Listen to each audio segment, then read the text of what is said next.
साहब आ रहे हैं, अध्यक्ष साहब से पूछे सूरह फातिहा पढ़ो तो वहाँ करके ना जाने क्या क्या पढ़ेगा, आते ही नहीं। यार तुम मदरसे के जिम्मेदार हो और तुम्हें सूरह फातिहा याद नहीं है, तुम्हें अजान का तरीका पता नहीं है, तुम्हें नमाज का ढंग पता नहीं है, नमाज में भूल जाओ तो सजदा सौ करने के मसले पता नहीं है, तुम्हें वजू का सुन्नत तरीका पता नहीं है, तुम्हें सजदा करने की तमीज नहीं है, और तुम आए हो तुर्रम खां बने घूम रहे हो, मौलवियों पे हुकूमत जताते हो, मौलवियों की बुराई करते हो। हाँ, आजकल तो होटलों पे मुफ्ती बनते हैं। हम लोग तो मुफ्ती बनने के लिए 12 साल लगा दिए, और ये बेचारे होटल पे पहुंचे, चाय की प्याली हाथ में आई, चुस्की मारी और दनादन फतवा बताना शुरू, होलसेल में मसला ले ले। बोलो ऐसे होता ही नहीं होता। हाँ, और याद रखो इमामों की बुराई करने वालों, मेरे भाई एक बात याद रखना, आज इमाम को तुमने निकलवा दिया है, वो 2 आंसू टपकाएगा, आगे बढ़ के चला जाएगा, दूसरी जगह अल्लाह उसका रिस्क दे देगा, दूसरी जगह वो इमामत कर लेगा, लेकिन तुम मैदान महशर में मुंह क्या दिखाओगे? तुमने इमाम को 2 महीना रोका, तुम्हारा बच्चा मदरसे में पढ़ने गया, कायदा से ये सरनल कुरान पहुंचा, तुमने इमाम को आगे बढ़ा दिया, दूसरा इमाम लाने में 1 महीना गुजरा, फिर वो आया, जो बच्चा कायदा पढ़ चुका था वो भूल गया, फिर वो कायदे से शुरू करके ये सरनल कुरान पहुंचा, तुमने 6 महीने में इमाम को बदल दिया, फिर वो इमाम ले आए, ये करते करते लड़का बड़ा हो गया, अब वो कायदा लेके मदरसा जाने में शर्माएगा, ये सरनल कुरान लेके मदरसा जाने में शर्माएगा। अब वो जब बड़ा हो गया तो उससे कहोगे बेटा पढ़ने चले जाए, तो बोले हाँ हम कायदा लेके चले जाए, इतने बड़े हो गए। लेकिन याद रखो, कल जब अल्लाह ताला उससे मैदान महशर में पूछेगा, बंदे तूने कुरान क्यों नहीं पढ़ा, तो वो कहेगा मेरा बाप खुराफाती था जिसने इमामों को रुकने नहीं दिया, मेरा चचा खुराफाती था, मेरे गांव के लोग बदतमीज थे जिन्होंने इमामों का आना जाना लगा रखा था, उनकी बदतमीजियों की वजह से मैं कुरान नहीं पढ़ पाया। मेरे मौला गलती मेरी नहीं, मेरे गांव के जिम्मेदारों की है, अध्यक्ष सेक्रेटरी खजांची मेंबर लोगों की है।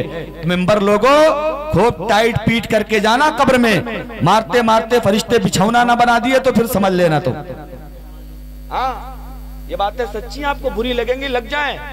मैं दोबारा तकरीर करने आऊं ना हो इसका टेंशन ही नहीं रहता। कारी ज़हीर साहब से पूछे, रब के फजल से बहुत प्रोग्राम करता हूं मैं। हाँ, लेकिन एक बात याद रखो, इमामों की कदर नहीं करते तो मैं तुम्हें एक बात बताऊं, इमामों से जलने वालों, मौलवियों से टेंशन लेने वालों, एक बात मुझे बता दो, पैदा हुए तो अजान पढ़ने कौन गया था? कोई डांसर, कोई पैंट शर्ट वाला, मौलवी। और बड़े हुए खतने की तारीख किसने बताई?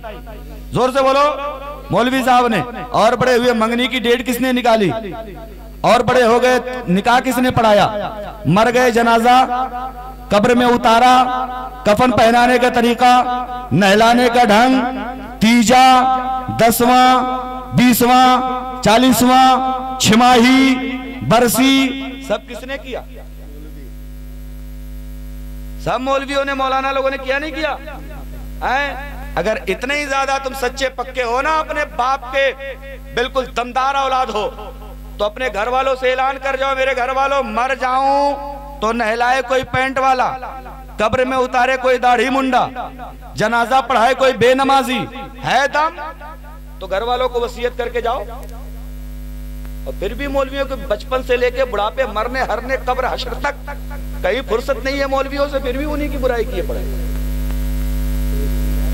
हाँ, इसलिए मेरे भाई याद रखना, तुम एक हदीस सुन लो, तवज्जो है? हाँ, तवज्जो क्यों नहीं रहेगी? क्योंकि ये बातें जो आपको चुभ रही है ना, तवज्जो, मोहब्बत से कह दो सुभान अल्लाह। इमामों की कदर करना सीखो।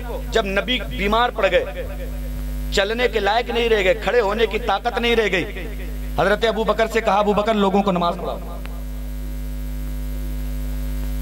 बता रहा, हाँ क्या? हजरत अबू बकर से कहा लोगों को नमाज पढ़ाओ, नमाज पढ़ाओ। हजरत अबू बकर जब मुसल्ले पे जाने लगे, कांपने लगे, थरथराने लगे। हजरत उमर ने पूछा, अबू बकर नमाज जैसे यहाँ पढ़ोगे वैसे वहां पढ़ोगे? बोले, उमर तुम्हें पता नहीं है, मैं अकेली नमाज पढ़ता हूँ तो मुझे रब की बारगाह में अकेला जवाब देना है, और इमाम को तो पूरी कौम की नमाजों का जवाब देना पड़ेगा। मैं रब की बारगाह में अपनी नमाजों का जवाब दे पाऊंगा कि नहीं दे पाऊंगा कुछ पता नहीं है, और मैं इमाम बन जाऊंगा तो पूरी कौम की नमाजों का जवाब देना। और फिर ऐसा बंदा जो आपकी नमाजों का जवाब मैदान महशर में देने का जिम्मेदार बन गया, आप उसे सता रहे हो।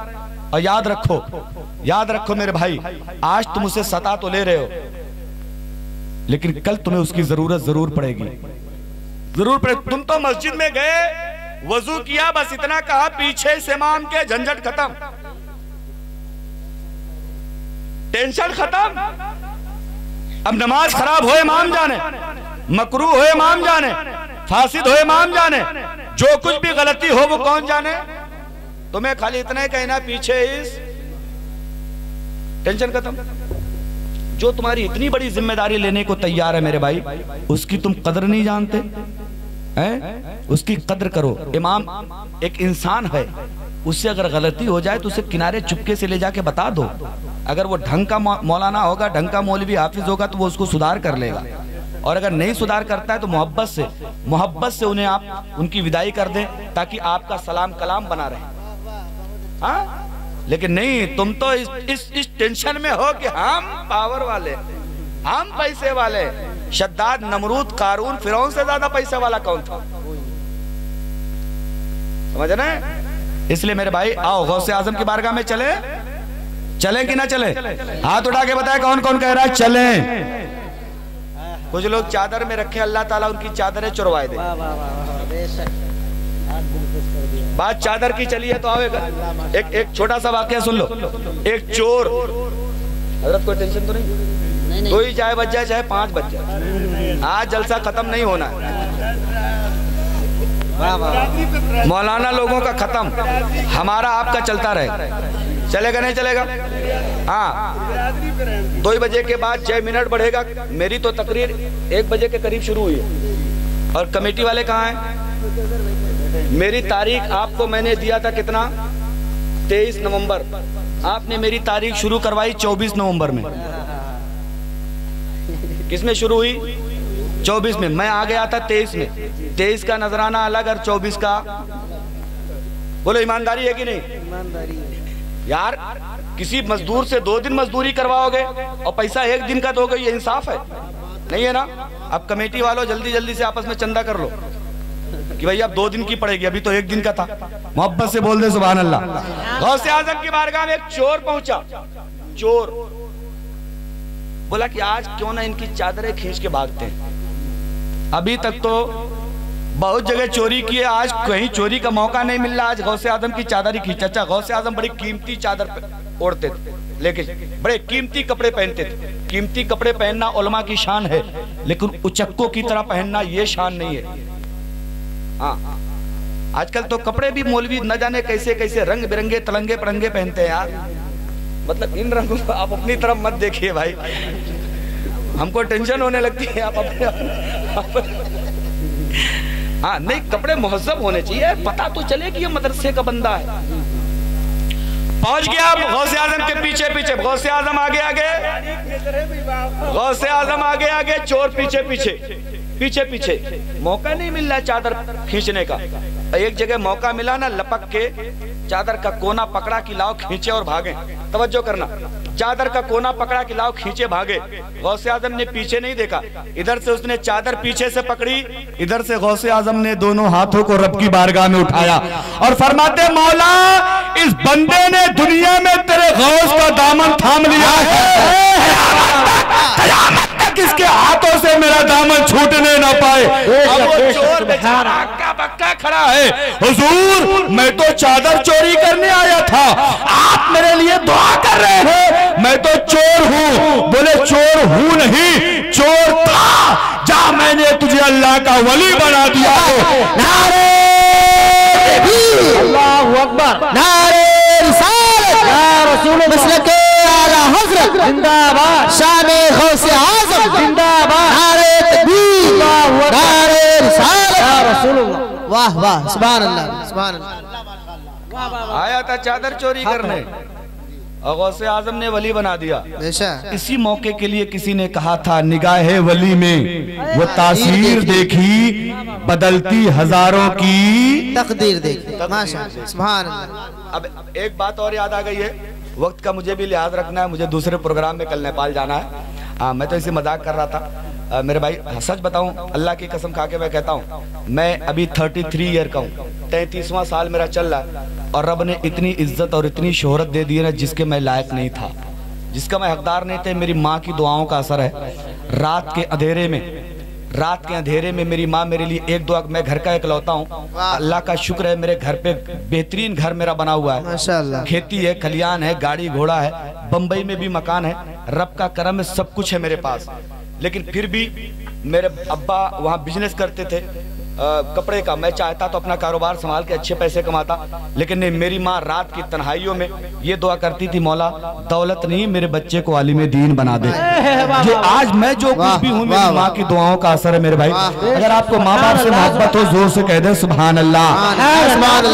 एक बात याद आ गई है, ये तलबा बैठे हैं, इनसे मेरी गुजारिश है, माँ को मत सताओ।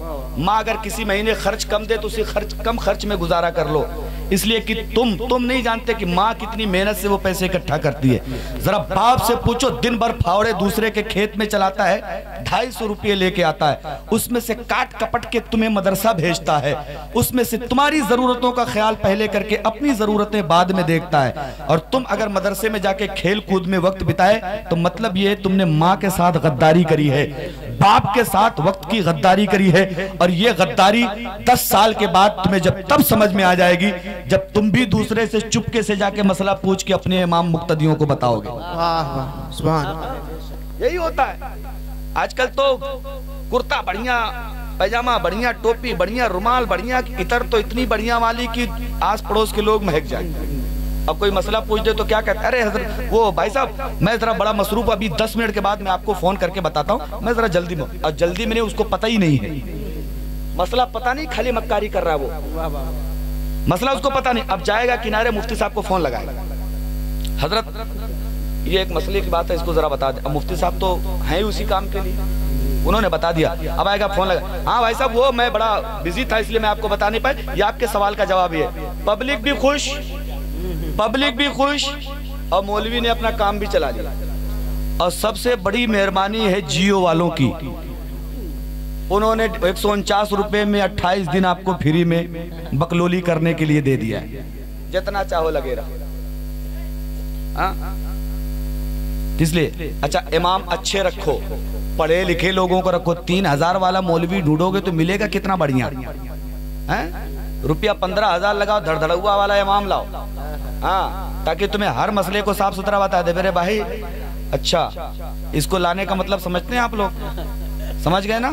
हाँ, बहुत चालाक लोग हैं। सुन्नी तो खाने पीने के जुगाड़ ही में रहता है हरदम। जब देखो गौसे, वो मुहर्रम होगा तो इमाम हुसैन का खिचड़ा खाएगा, सफर आएगा तो आला हजरत की बिरयानी खाएगा, रबीउल अव्वल आएगा तो सरकार का जर्दा खाएगा, 11वीं शरीफ आएगी तो गौसे आजम का मुर्गा खाएगा, रजब आ जाएगा तो ख्वाजा साहब की छठी का खाएगा। सब खाने का जुगाड़ है।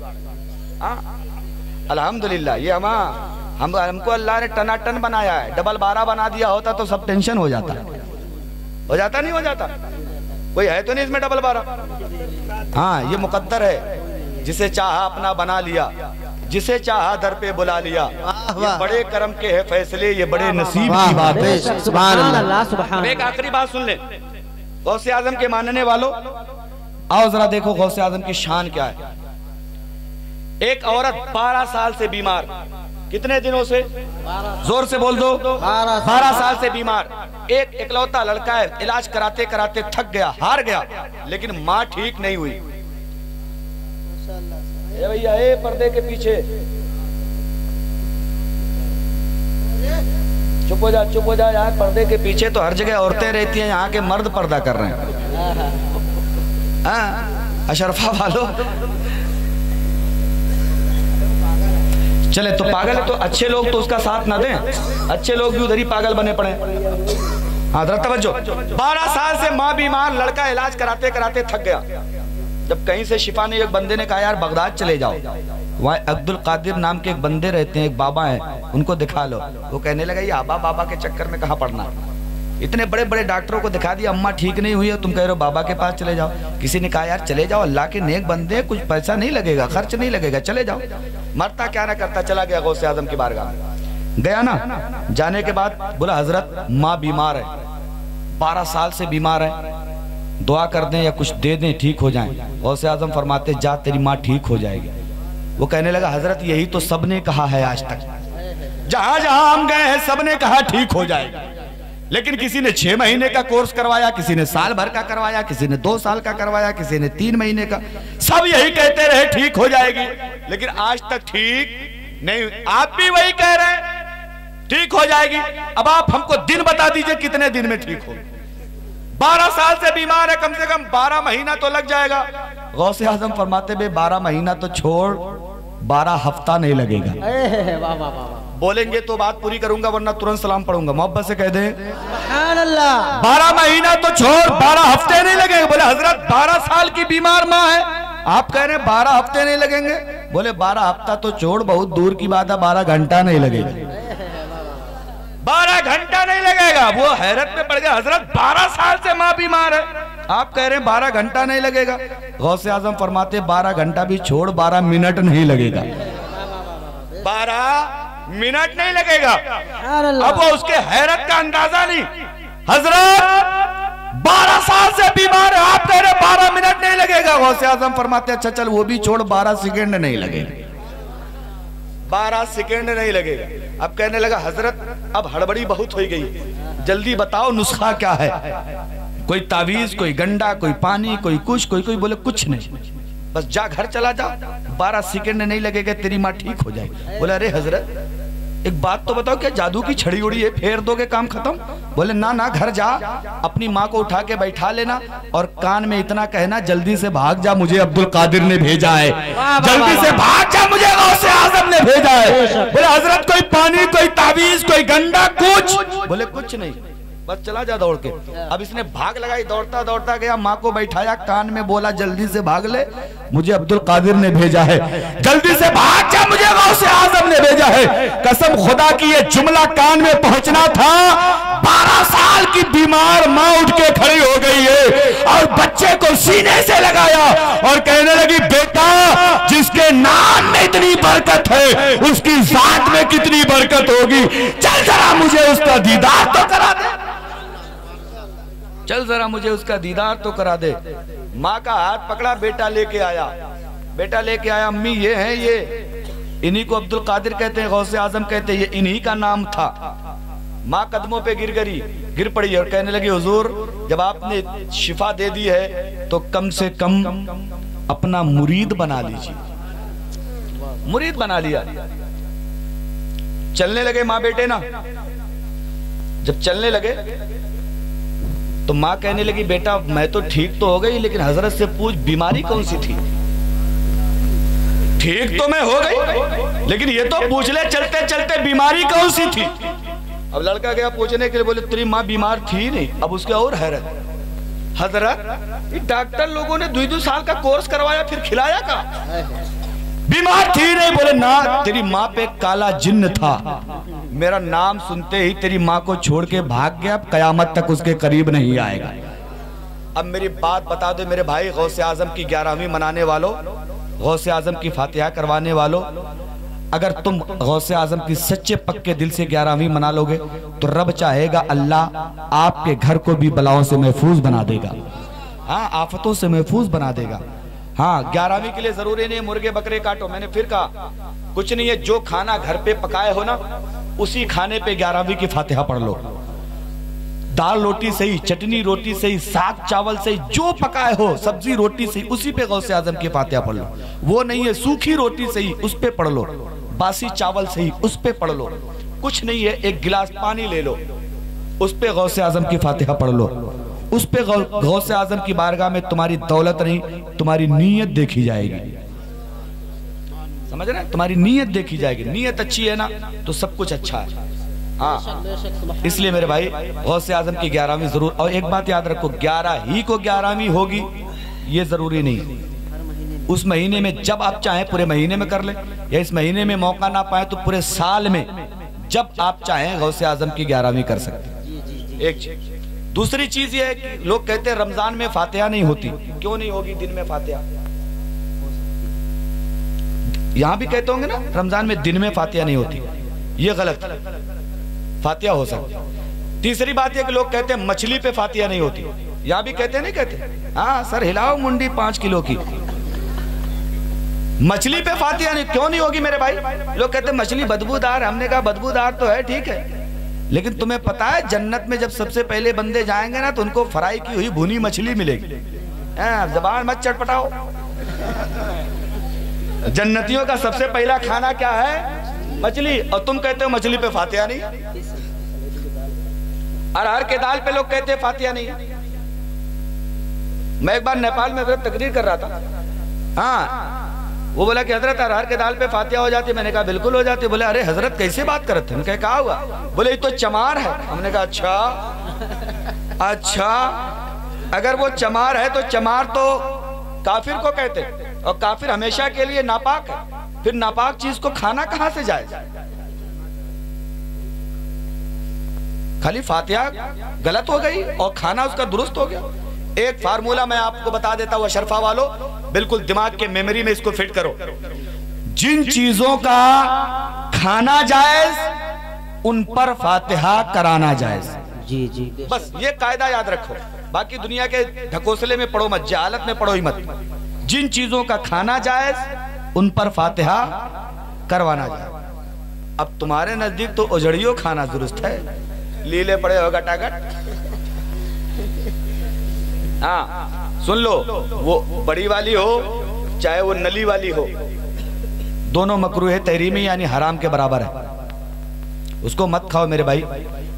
300 रुपए की ओजड़ी लाते हो, 300 रुपए का आधा किलो गोश्त लाओ। क्यों? कम खाओ, अच्छा खाओ, पाक खाओ, हलाल खाओ। ओजड़ी खा के क्या करोगे? अगर खाना है तो अशरफा वालों मेरा एक सवाल छोड़ के जा रहा हूं, इसका जवाब अगर ढूंढ लेना तो ओजड़ी शौक से खाना। तुम सवाल मेरा, एक प्लेट ले आओ और उसमें गोबर 10 मिनट के लिए रख लो। कितनी देर के लिए? 10 मिनट के लिए गोबर रख लो, फिर उसको धुल दो और उसी में तुरंत खाना खा लो। है कोई बंदा जो तैयार हो जाएगा? है आप लोगों में से कोई? क्यों नहीं खाएंगे यार? यार प्लेट तो धुल दी गई, गोबर अब कहां है उसमें? 10 मिनट के लिए जिस बर्तन में गोबर पड़ जाए आप उसमें खाना खाने को तैयार नहीं। जिसमें जिंदगी भर गोबर रहता उसको कहते हो बटकलेजी है।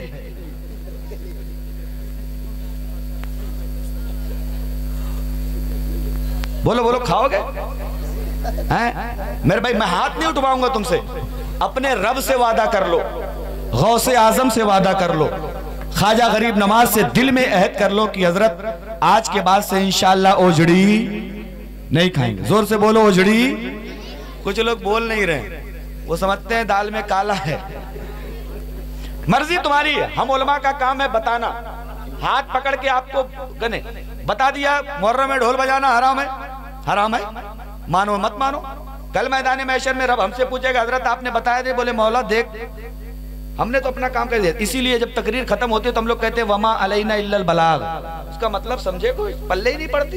उसका मतलब हमारा काम था पहुंचाना, हमने पहुंचा दिया, अब तुम जानो। इसलिए हमारा काम था बताना। मेरी माँ बहनें भी बैठी तो इतनी मेहनत से ओझड़ी रगड़ती है ना, इतनी मेहनत से अगर शौहर का कपड़ा धुल दे तो वलिया बन जाएंगी। हाँ, जितनी मेहनत से ओझड़ी रगड़ती है।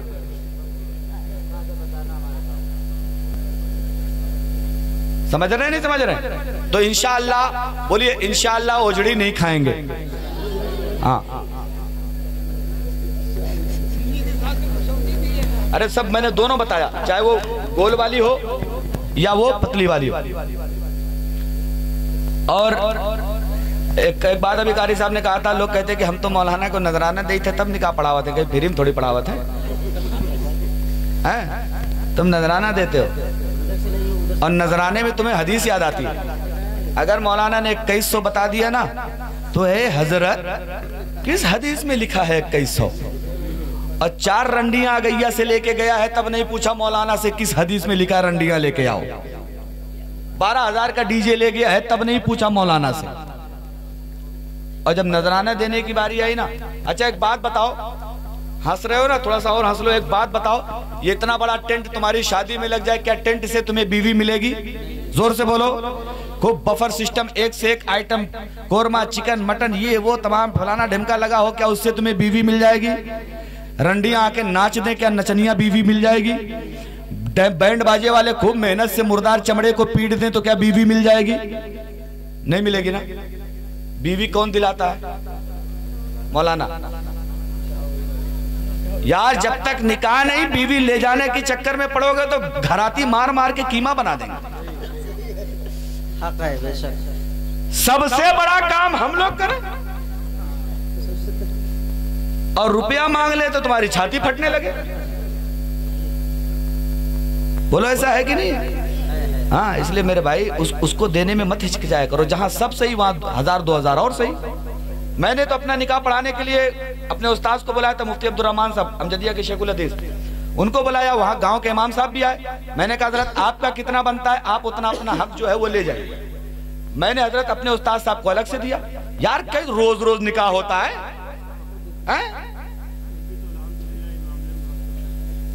मैं अपने निकाह की बात कर रहा हूं और तुम लोग तो शर्माते हो ना, मुंह पे रुमाल लगाए रहता है दूल्हा। न जाने रुमाल लगाना मजबूरी है, चूंकि दांत पीले पीले हैं, गुटखा खा के सब बर्बाद किए पड़ा है, तंबाकू खा के। तब मुंह छुपाएगा नहीं तो करेगा क्या? हाँ?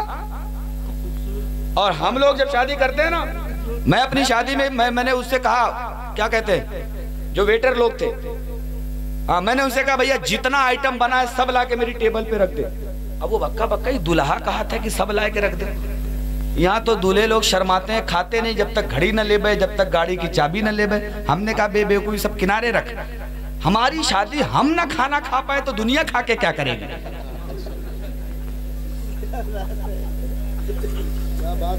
यार हमारे दमकदम पे इतना बड़ा टेंट, इतना बड़ा इंतजाम हमारे चक्कर में तो लगा है और हम ही ना खा पाए।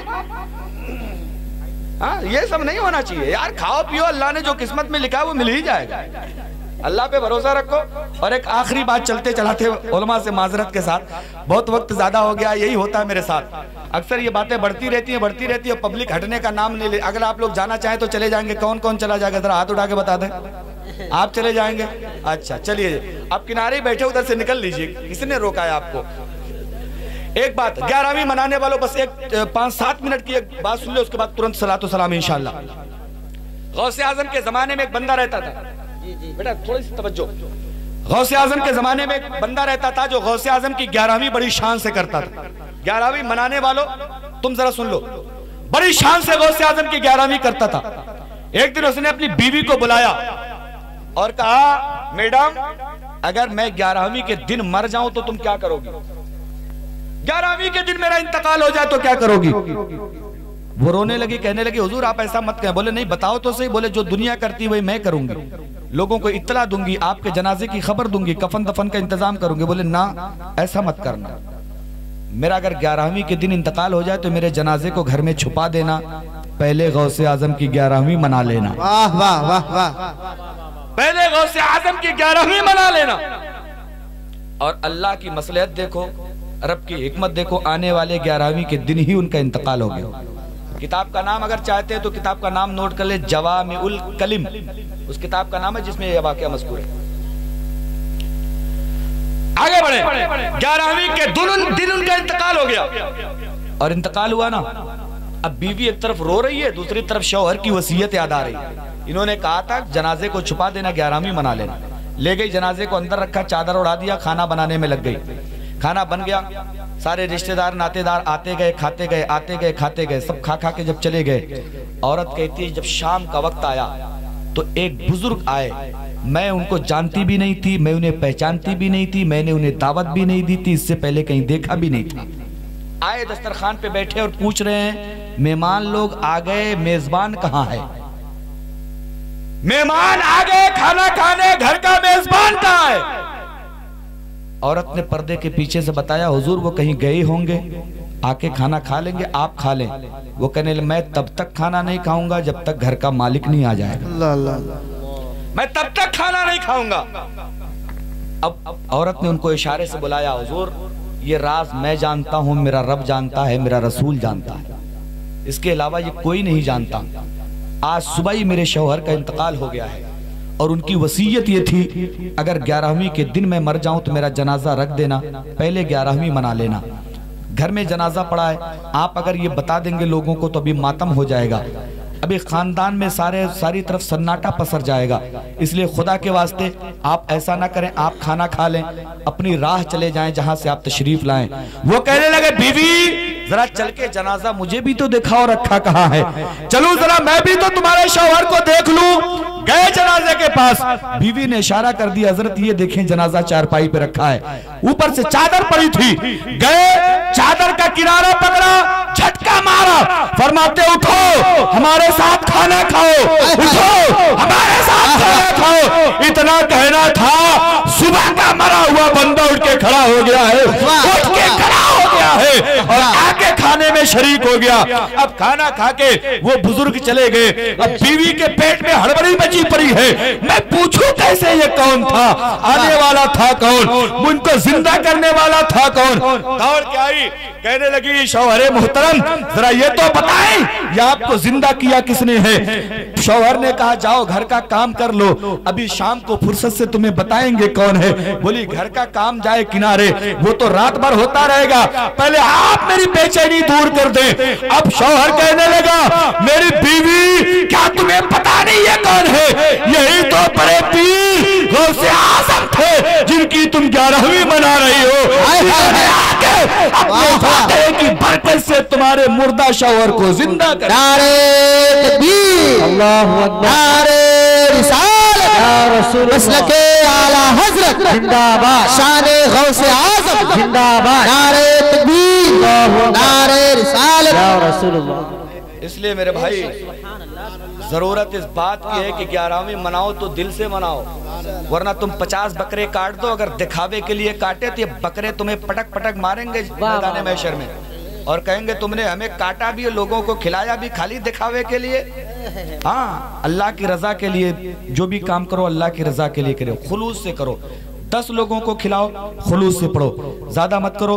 परवरदिगार आलम, बातें बहुत हैं लेकिन वक्त की कमी है, हमें कल दूसरे जलसे में पहुंचना। ये उलमा बेचारे इनको रोज यही काम करना रहता है, आप तो कभी कभार वाले हैं। अच्छा मैं तो समझा इनाम आ रहा है, मेरे ही पैसे मुझे दे रहे हैं। हाँ बस चलते चलाते 2 शेर सुन ले। वो मेरी माँ का, हाँ माँ वाला, जो मेरी माँ का इंतकाल हो गया था, अल्लाह ताला आप सबकी माओं को सबको पहले जन्नत अता फरमा दे, सबके आखिर में मेरी माँ को जन्नत अता फरमा दे। अगर आपकी माएँ सलामत हैं तो उनकी जिंदगी बढ़ जाने के लिए जोर से कह दें सुभान अल्लाह। आपकी माएँ अगर दुनिया से चली गई हैं उनको सवाब पहुँचाने के लिए एक बार और मोहब्बत से हाथ उठा के कह दें या रसूल अल्लाह, या रसूल अल्लाह। और एक बार और मोहब्बत से एक हाथ बाप के नाम पे उठा लें, एक हाथ माँ के नाम पे उठा ले और दिल से अपने नबी की आवाज निकाले और कह दे या रसूल अल्लाह, या रसूल, या हबीब अल्लाह, या हबीब अल्लाह। शेर सुन ले माइक वाले भैया, थोड़ा सा माशाअल्लाह, बहुत बढ़िया माइक बोला, बिल्कुल तबीयत खुश हो गई। 1.5 घंटा होने जा रहा है हमारी तकरीर को, 1.25 घंटा, लेकिन अभी तक आवाज पे कुछ फर्क नहीं पड़ा है। हाँ वरना कहीं कहीं तो माइक ऐसा होता है कि उतरने के बाद बस यही मन होता है अब कब्र में चल चलो, दूसरे दिन तुम्हारा काम नहीं है। लेकिन अल्लाह इस माइक वाले को सलामत रखे और इसको और ज्यादा गौसे आजम की मोहब्बत में चमकने की तौफीक अता फरमाए। मुलाहिजा फरमाए, माँ नहीं तो, माँ नहीं तो हीरे मोती सब तेरे बेकार है। वाह वाह, अगर बात सच्ची हो तो प्रधान जी बैठे, अगर उनकी माएँ सलामत हो तो मौला इस प्रधानी में उन्हें जीत अता फरमाएगा, आमीन चाहेगा तो गौसे आजम के सदके में। मैं शेर पढ़ता, मुलाहिजा फरमाए, माँ नहीं तो हीरे मोती सब तेरे बेकार हैं, माँ नहीं तो हीरे मोती सब तेरे बेकार हैं। आज मेरे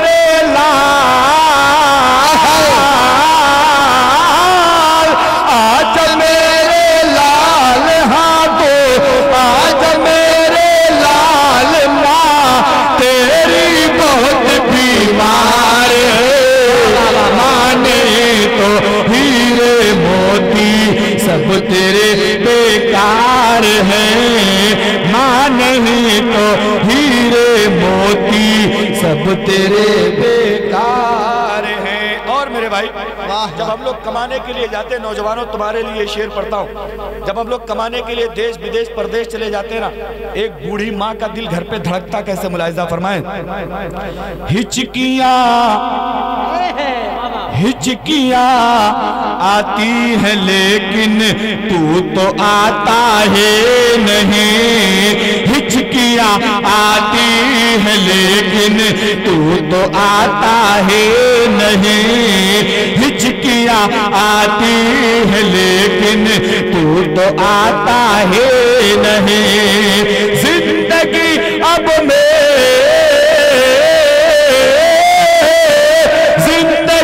अब मेरी तेरे, जिंदगी अब मेरी तेरे बिन यहाँ बेकार है, माँ नहीं तो हीरे मोती सब तेरे बेकार है, आजा मेरे लाल माँ तेरी बहुत बीमार है। जब माँ मौत के बिस्तर पे होती है, दुनिया के लोग न जाने क्या क्या तमन्ना करते हैं मरते वक्त, लेकिन माँ की आखिरी तमन्ना होती है मरने से पहले मैं अपने बच्चों को देख लूं, मरने से पहले मैं अपने बेटों को अपनी बेटियों को देख लूं। ये तमन्ना लेके मौत के बिस्तर पे माँ पड़ी होती है और क्या कहती है, मुलाहिजा फरमाएं। मौत से शिकवा नहीं है, देख लूं बस एक नजर, मौत से शिकवा नहीं है, देख लूं बस एक नजर, मौत से शिकवा नहीं है, देख लूं बस एक नजर, आज मेरे लाल, आज मेरे लाल, आज मेरे लाल अब तो हसरत दीदार, नारे रिसालत, नारे रिसालत, जश्ने हुज़ूर रज़ा, जश्ने हुज़ूर रज़ा, मसलके आला हज़रत, मसलके आला हज़रत, अज़मते वालिदैन, अज़मते वालिदैन, नारे तकबीर, नारे रिसालत।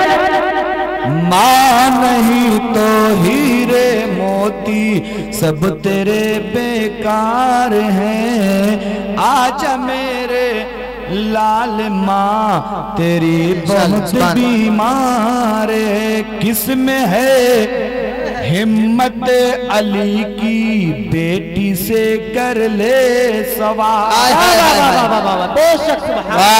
जब करबला के मैदान से हजरत ज़ैनब मुल्क शाम पहुंची तो यजीद ने बुलाया और कहा, ज़ैनब हुसैन को मैंने नहीं मारा।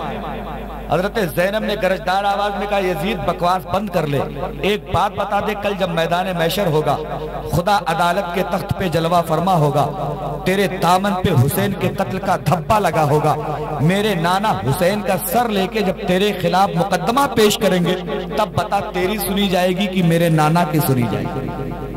बिल्कुल यजीद एकदम खिसियारे की तरह हो गया और कहने लगा, ज़ैनब जाओ, तुम्हारे सवालों का मेरे पास जवाब नहीं।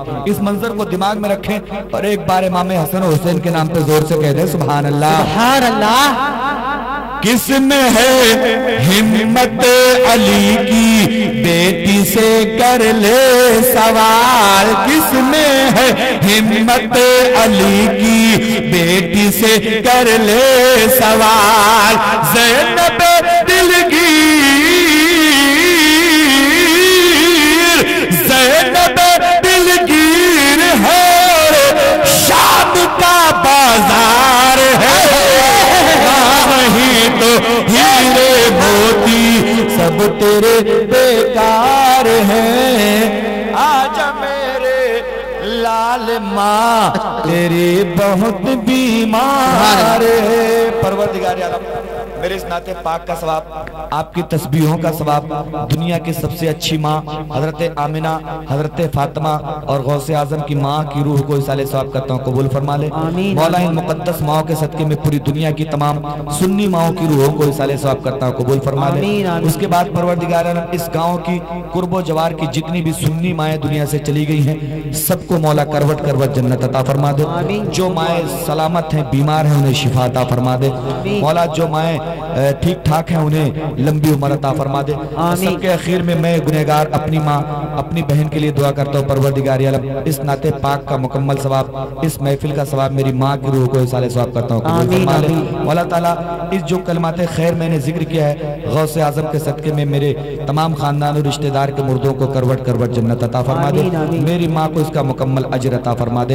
एक बार मोहब्बत से कलमा शरीफ पढ़ लीजिए, ला इलाहा इल्लल्लाह मुहम्मद रसूलुल्लाह सल्लल्लाहु तआला अलैहि वसल्लम, अस्तगफिरुल्लाह रब्बी मिन कुल्लि ज़ंबि व अतूबु इलैहि। अस्सलामु अलैकुम। मुस्तफा जाने रहमत पेला ओ सलाम शम्अ बज़ में हिदायत पेला, जिसको गानी घड़ी चमकते हैं बाग चांद जी, सोहानी घड़ी चमकते बाग चांद, उस दिल अफरोज साथ पेला हो सलाम, उस दिल अफरोज डाल दी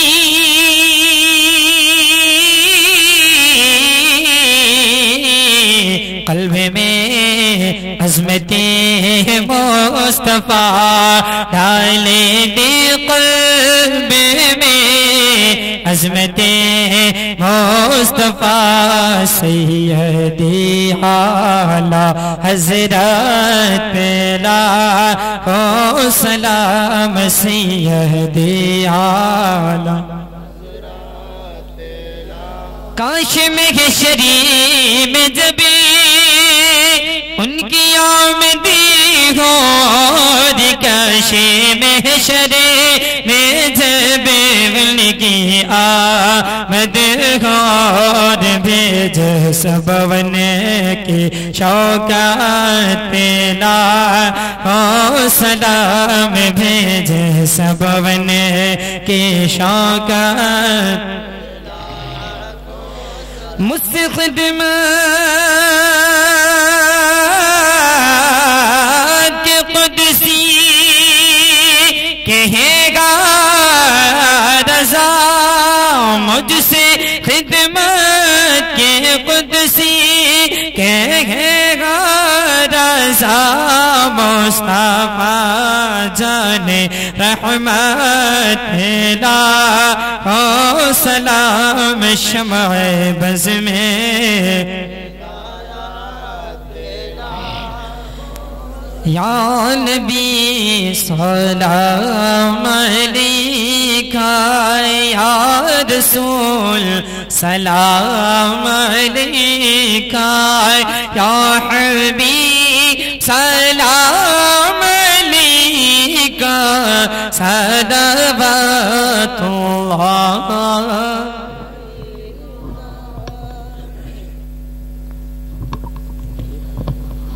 या अल्लाह या रहमान या रहीम, दिल हमारा कुन मुस्तकीम बहक या कन अब्दु या कनस्ते।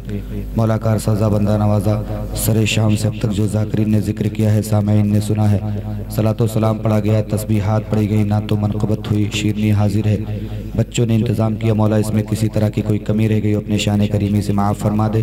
इसका मुकम्मल सवाब प्यारे आका सल्लल्लाहु तआला अलैहि वसल्लम की बारगाह में पेश करते हैं, कबूल फरमा ले।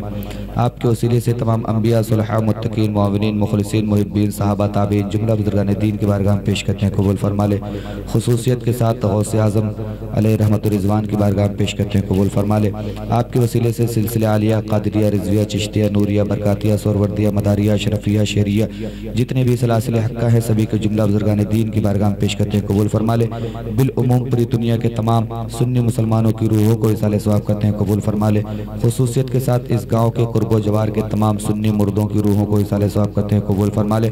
परवरदिगार तू करीम है, अपने करम के सदक़े में जो बीमार हैं उन्हें गौसे आज़म के सदक़े में शिफा अता फरमा दे।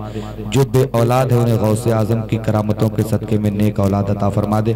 जो बेरोज़गार है मौला उन्हें गौसे आज़म की शान करीमी के सदक़े में परवरदिगार आलम गौसे आज़म की मोहब्बतों के सदक़े में उन्हें नेक रोज़गार अता फरमा दे। मौला ये स्टेज पे तलबा हैं, उलमा हैं, हुफ़ाज़ किराम हैं, इन्हें इल्म दीन हासिल करने और उस पर अमल करने की तौफ़ीक़ अता फरमा दे। परवरदिगार आलम अलग अलग मदारिस के ज़िम्मेदार हैं, कारी ज़हीर साहब हैं और अलग अलग मदरसे के ज़िम्मेदार आलम मौला तमाम सुन्नी मदरसों की मसाजिदों को दिन दूनी रात चौगुनी तरक्की अता फरमा दे। परवरदिगार आलम ये अवाम अहले सुन्नत हैं, तेरे नबी के चाहने वाले हैं, मानने वाले हैं, गौसे आज़म से मोहब्बत करने वाले मौला इनके घरों में खूब खूब खैर व बरकत अता फरमा दे। इनकी खेतियों में मौला बरकतें अता फरमा दे। इनको ज़मीनी आसमानी बलाओं से महफूज व मामून फरमा दे। परवरदिगार आलम गौसे आज़म के झंडे के नीचे हम लोगों को जन्नत अता फरमा दे। सल्लल्लाहु तआला अला खैर खल्की नूर ऐशी सैयदना मुहम्मद व आलिहि व असहाबी अजमईन बिरहमतिका या अरहमर राहिमीन। जब दमे वापसी हो या अल्लाह लब पे हो ला इलाहा इल्लल्लाह मुहम्मद रसूलुल्लाह सल्लल्लाहु अलैहि वसल्लम।